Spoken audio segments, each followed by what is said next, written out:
All right, well, I didn't take messing up that base very well, so absolutely dropped the money on the Proxxon just like everybody said. And I decided, now that I have a hot wire table, that I was going to maybe challenge myself a little bit using this tool. I found in our craft closet a number of these canvas panels. They're pretty hard and stiff, and I thought, you know, these would actually make pretty decent underlayment to a foam piece for a diorama, so I could get some foam on top of this and it would work really well to sturdy up that foam base.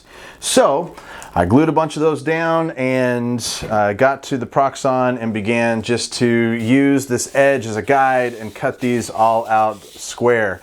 They are 8 inches by 10 inches, and so what I'm challenging myself to do is, can I put a diorama within this 8 by 10, make it interesting enough to where I would be really happy with it.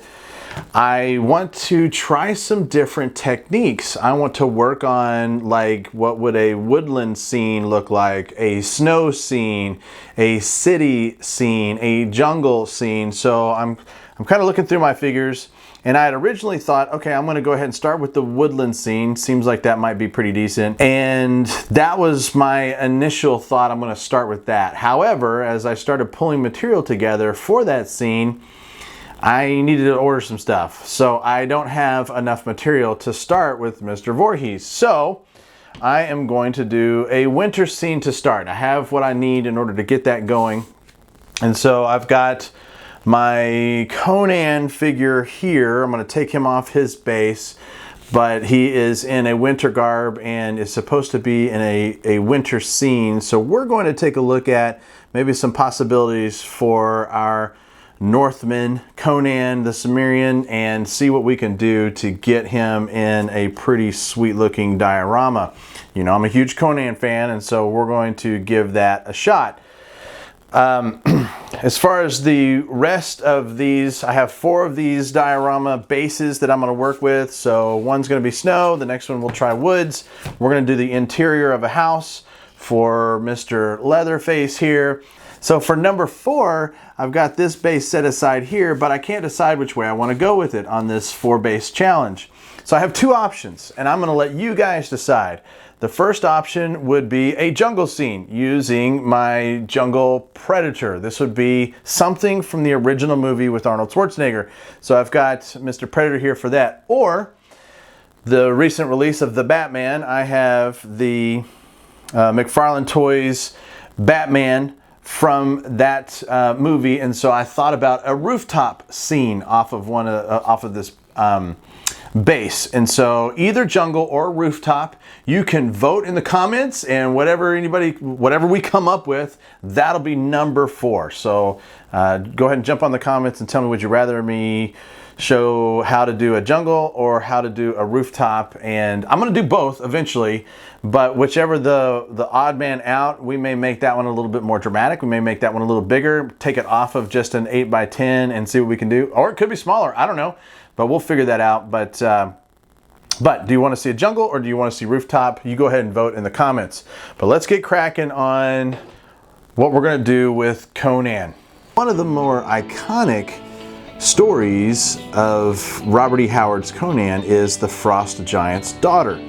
I originally came across it when I was a much younger man and read a series of Conan books. This one, Conan of Cimmeria, is a number 2 in this particular series. This is a 12th printing because it was originally published back in 1939. This printing, or this book, was published in 86, but basically the story of the Frost Giant's daughter, and we have a really sweet Frazetta oil painting of Conan and the 2 brothers. So basic story of the Frost Giant's daughter. Conan is the sole survivor of a major battle, and there is a very beautiful woman who comes and teases him to come follow her up into the mountains.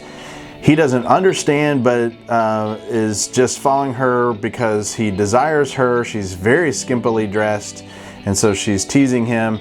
And what he doesn't know is she's leading him up to the top of this mountain to be sacrificed to the frost giant Ymir, and he's going to eat Conan's heart. Well, the girl has two brothers, these other smaller frost giants, and when she leads Conan into the trap, Conan fights the two brothers and kills them, which has never happened before, but he is, of course, the premier swordsman. And so the frost giant's daughter freaks out, calls on her dad, who does, like, since he's like a demigod of some kind, and basically rescues his daughter from Conan's hand, and she disappears, and all Conan's left with is holding on to her little piece of clothing that he grabbed at the very end after she called her dad. The same story was put in Conan #2, which was published by Dark Horse Comics. You can see the story of the frost giant's daughter in there, and so you can see here's one of the panels of the frost giant's daughter. You can see the part where he's the last man standing.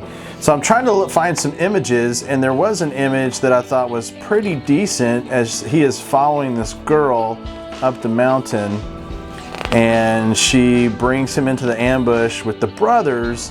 And it was this panel on, let's see, I don't know what page it's on, but there's this panel here, and you can see this image of Conan, and he's facing the two frost giant brothers, you know, I guess the other sons of the frost giant. And so I thought, well, that's a pretty cool little image there of Conan being cornered. And of course, as in the story and as in the comic, he kills both of them. Well, I don't have a pair of frost giants, but I have one, and this was from McFarlane Toys, and this is from the Witcher collection. The Witcher, I believe it's the Wild Hunt, and I got the bloodied version, which I think is super cool, and I love the sculpt on this particular fig. But both figures, Conan and the frost giant that I have, if I want to do this on this very tiny diorama board, are posing some significant problems. First of all, their posability is really bad. Start with Conan. Brother here has no mobility whatsoever. He has very little. He can turn at the waist. He has a little arm rotation. I mean, just at the shoulder, very little. A little bit on this arm too. Not so much anything on the legs. He's very static. He has a little bit of head turn and body turn, but I mean, the head turn just has him looking to the ground. That's it. So he's basically supposed to be in this pose, this sort of defensive, about to swing his axe pose, and that's what we got. Also, which is difficult, is we can't really move his legs around. They're in this sort of splayed out position, and I can't move his feet, and so it's very static. And speaking of not a lot of posability, here's Mr. Frost Giant, and the problem with him is he's got, you know, he's very limited in how far his legs can go. They go very little. How far his knees and elbows bend, they can only go 90 degrees, that's it. Can't put him in a very aggressive stance, very little head movement, very little torso movement. And the thing about this figure, I don't know if you can tell, there's so much mass up here at the top that this guy is so top heavy. And trying to get him to stand on his own is like trying to perform some sort of magic trick, because he is so out of balance. And I can get him to sort of stand here like this, but there's no action to this. There's no real like posture like what we saw in the comic, where he's kind of squatting down and ready to face off with his opponent. You know, if I try to do that, oh man, he falls so quickly, very quickly. So I'm gonna have to figure out some way to maybe even wire him in an upright position if I'm gonna get any kind of posability on this guy at all, or else I'm gonna be constantly trying to set him back up. Even though, oh look, you're doing it. It's not, trust me, he's really tough to pose. So to start this build, I went ahead and glued up a couple of pieces of foam together that I was gonna create a hill on which my Conan figure can be kind of perched. That way he can be angled up, since I can't really change the way that he is displayed, I can at least change the angle at which he is facing. So I'm going to create this little hill and have him kind of standing on it facing the giant. So I'm just taking my hot wire knife and cutting some forms out of the hill. Now I'm going to also make a kind of a cave entrance for the frost giant, and so I've cut out a hole, and now I'm going to build that up with some extra pieces of foam. And then I'm going to do the same kind of hot knife texturing like I did with the hill. So just knocking off some side pieces, taking it from square to roughed up and cave-like.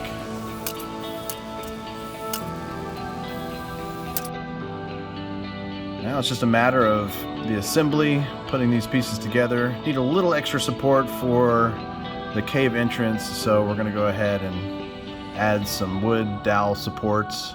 They're just some bamboo skewers, really. Now to blend everything, I'm going to again take the edges off using my hot wire knife. Now that I've got everything roughed up, I've gone ahead and installed some blue lights there in the back and in the mouth of the cave.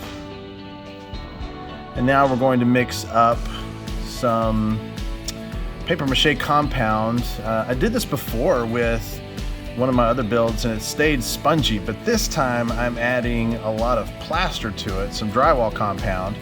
So mix up some drywall compound, some glue, and then this cellulose fiber. It's just torn up paper is all it is, and some water, and make it real pasty. This hardened completely just by adding that drywall compound, that plaster to it. And I'm going to use it to cover up all the cracks, the imperfections. You can see the wire from the lighting going through the back to the battery pack. So just a healthy dose of this on all the seams, and you won't know it's not one piece. So now the plaster's dried, it's time to put on the Mod Podge black paint mix so that we can harden that up even further and give us something to apply the paint to. For paint, I'm going to start with a dark cobalt blue, and you can tell it doesn't fully cover that black, so I'm going to actually do 2 coats.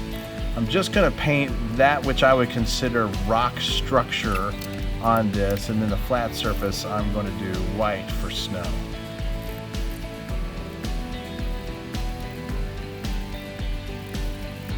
There's going to be a lot of layers of paint to go on this thing, so once I get this white going, we're going to start with some dry brushing, and it's going to really mute that dark blue, but it's still going to bleed through and look really great. So I'm going to start, since this is rock, I'm going to start with some gray, just a gray dry brush there, just to kind of bring some other earth elements to this. Thought about doing brown, but thought it against it. So honestly, I could have gone a little darker on this, a little heavier on this gray dry brush, but it is what it is. This China blue that I'm using, just to give that kind of bluish hint to the ice, worked fantastic. I was so pleased with what this turned out as when I got this thing going. So that China blue is great. I even used it on the snow, but painted the whole thing with this dry brush of that China blue. Really, really light blue is what that is. Almost white, but not quite. Once I got done with that, I also went ahead and hit it, just some highlights with the white, but that almost was a little muted, you couldn't tell. And then I did a whitewash, which I'm not showing in this video because it doesn't really look much, but did a whitewash, just diluted some white paint, pretty much so, and then went over it. Now I'm going to make some slushy snow. Use some baking soda, you use some PVA glue, and because baking soda can yellow over time, you just add that white paint.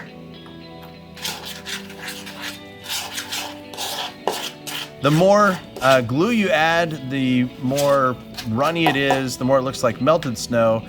The more baking soda you add, the fluffier it is. I'm kind of somewhere in between fluffy and runny because I just want to push this up into the corners, make it look like this is where snow has blown in and been for quite a while. I'm going to use some fluffy snow kind of at the end. A quick run to the store has yielded a pro wrestling girl figure, WWE, I think. Scarlet, What I did like about this, what I liked about this figure was she's got this kind of arrogant look on her face. She's got this, I mean, I'm gonna have to paint the whole figure over again, but she's very nondescript in her clothing, so I don't have any wrestling clothing to have to paint over. The only thing that's gonna be a difficulty is she's got these high heels, so we're gonna have to figure out how to hide her feet or something, but she actually has some decent posability, and so we may have to dremel down some of her high-heeled boots and get that figured out, but I'd like to get her maybe in a kind of a desperate situation. I don't know if we could have her kind of turned on her side maybe. Oh, she really has some decent flexibility, movement, articulation in her legs.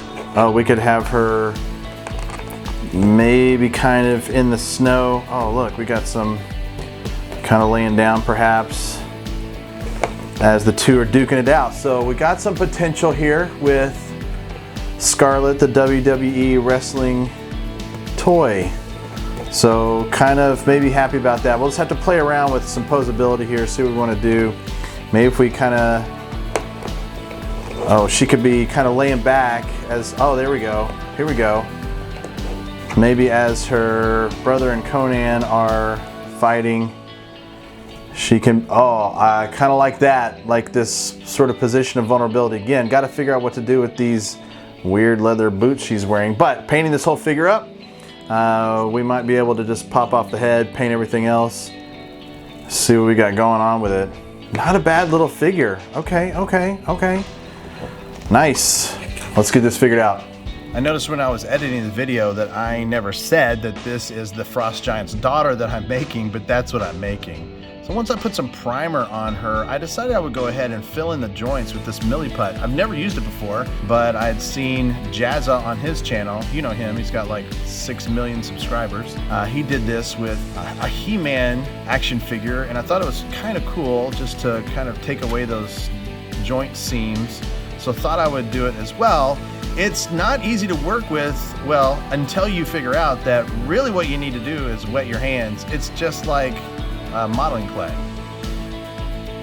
Well, now I'm going to make some icicles, and so they're sort of the opposite of the torches that I've made in one of my previous videos. And so like the torches, you just put on some of that liquid nails and start sculpting it. The sculpting of this is a little more difficult because as you pull it down, it tends to want to kind of bunch up at the end as opposed to making just a long thin strand or a long thin icicle looking shape. It tends to want to kind of bulge and then it breaks off. So I kind of struggled a little bit making some longer icicles or some ice structures, but once I started using 2 toothpicks and wiping them off and then pulling it down, it worked out pretty well. Now that Milliput has had a chance to dry, we're going to go ahead and paint this girl's skin. I'm using that same China blue that I used as a highlight, but I'm actually lightening it up even more, so that's it with more white on it. Went ahead and threw a bikini on her because I'm like, that's weird if I don't, and so now I'm going to try to add some clothes.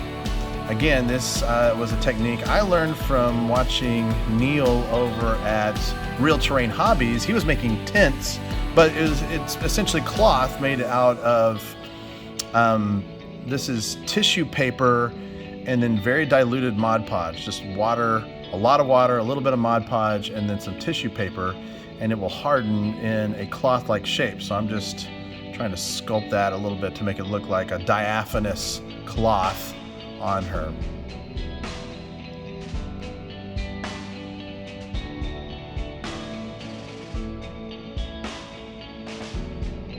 I made a monster mistake painting that figure and ended up having to strip it back down and repaint it. And on the second paint, I went ahead with a light blue bikini instead of the red because the red was not looking very good coming through. So that's all redone. And there's her painted up face, repainted hair, and repainted skin, clothes, all that. So to put her in the diorama, I wanted to go ahead and hide those boots. That's you know, boots are really weird. So I got this fluffy snow. I just ordered off of Amazon, and I'm going to get some PVA glue, water it down, put it down in some spaces, and then sprinkle the snow on it.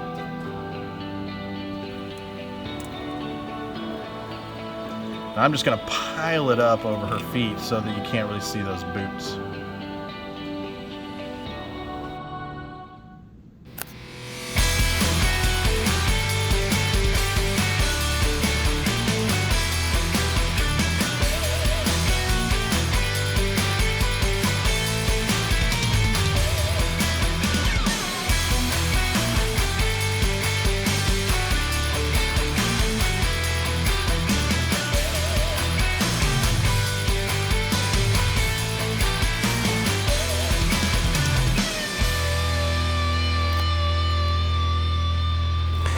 All right, so what did we figure out with this build? Well, I would say I figured out a lot. This build was absolutely enjoyable.